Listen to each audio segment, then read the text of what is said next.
कोविड-19 corona virus दुनिया की 182 देश को अपनी चपेट में लेने वाला भयंकर महामारी है ये कोरोना वायरस। अभी तक करीब 2 लाख से ज्यादा इंसान इसमें संक्रमित हो चुके हैं और अब ये वायरस इंडिया में अपनी पकड़ मजबूत करने की कोशिश में है। 130 करोड़ आबादी वाला देश हिंदुस्तान में अगर ये वायरस अपनी 3rd स्टेज में प्रवेश करने में सक्षम हो जाते हैं, यकीन मानिए दोस्तों, पूरा देश में हाहाकार मच जाएगा। तब इसको कंट्रोल करना बहुत मुश्किल साबित हो सकते हैं। इस बर्बादी की हद से अगर बचना हो तो हमें सरकार को सहयोग करना होगा। नमस्कार, मैं हूं अमिताभ बच्चन। देश में फैल रहे कोरोना वायरस से कई लोग अब तक संक्रमित हुए हैं, जिनका इलाज अभी चल रहा है। लेकिन इन कुछ नियमों का पालन करने से हम इसे फैलने से रोक सकते हैं। अपनी व्यक्तिगत स्वच्छता पर ध्यान दें। साबुन और बहते पानी से लगातार अपने हाथ धोते रहें। छींकते और खांसते समय रुमाल या टिश्यू से अपना मुंह ढकें और फिर उसे किसी बंद डब्बे में फेंक दें। अगर किसी स्थान पर हाथ धोने की सुविधा ना हो तो अल्कोहल आधारित सैनिटाइजर को अपने हाथों पर मलें। ऐसे समय में किसी भी तरह के फैट डाइट्स का पालन ना करें, बल्कि अधिक मात्रा में पौष्टिक आहार का सेवन करके अपनी इम्यूनिटी को मजबूत बनाएं। अनावश्यक यात्रा से परहेज रखें। बीमार लोगों से कम 1 मीटर की दूरी रखें। बच्चों और बुजुर्गों का खास ख्याल रखें, क्योंकि इनके संक्रमित होने की संभावना सबसे ज्यादा है। सार्वजनिक स्थानों पर भीड़ भाड़ ना बढ़ाएं, जितना हो सके घर में रहकर काम करें। बिना हाथ धोए अपने आंखों या चेहरे को ना छुएं। अगर आपको खांसी, बुखार या सांस लेने में दिक्कत हो तो किसी के संपर्क में ना आए, तुरंत डॉक्टर से मिलिए। ऐसे मुश्किल वक्त पर जरूरत है हम सब एक साथ मिलकर एक अच्छे नागरिक की जिम्मेदारी निभाएं, ताकि इस वायरस से डरने के बजाय सावधानी और सतर्कता से हम इससे लड़ सकें। सुरक्षा के प्रति हमारा एक कदम कई जिंदगियां बचा सकता है। अगर हर एक नागरिक इन नियमों का पालन करके अपना योगदान दे तो साथ मिलकर यकीनन हम इस खतरे को टाल सकते हैं।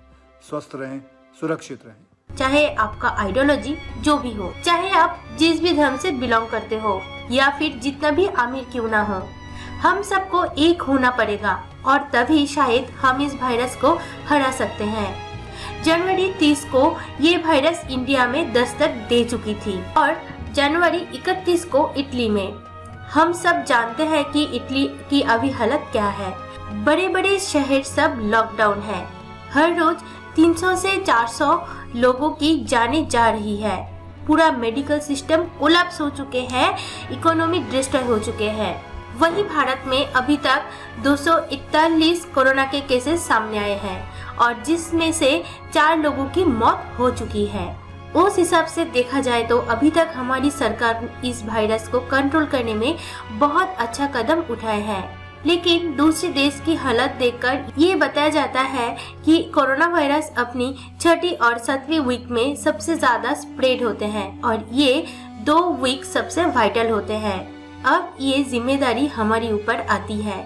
आने वाले 22 मार्च को जनता कर्फ्यू का पालन करें और सभी सेल्फ लॉकडाउन हो जाए।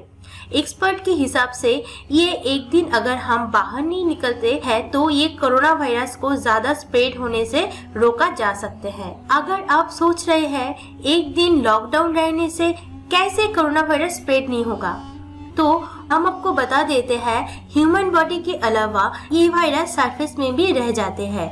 विशेषज्ञों का मानना है 12 से 16 घंटा तक ज्यादातर सरफेस में जिंदा रह सकते हैं। अगर लोग अपने घर से एक दिन ना निकले तो ये वायरस की स्प्रेड होने का जो चेन है वो टूट सकते हैं। हमारे देश की डॉक्टर्स और प्रशासन इस वायरस को बहुत सीरियस घोषणा कर चुके हैं।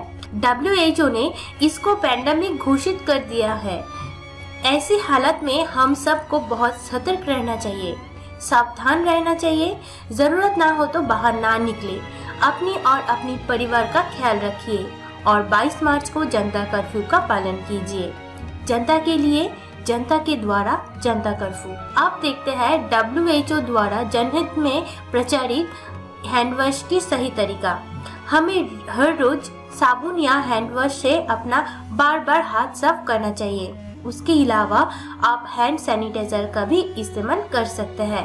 किसी भी प्रकार की अफवाह से दूर रहिए और अफवाह का प्रचार भी मत कीजिए।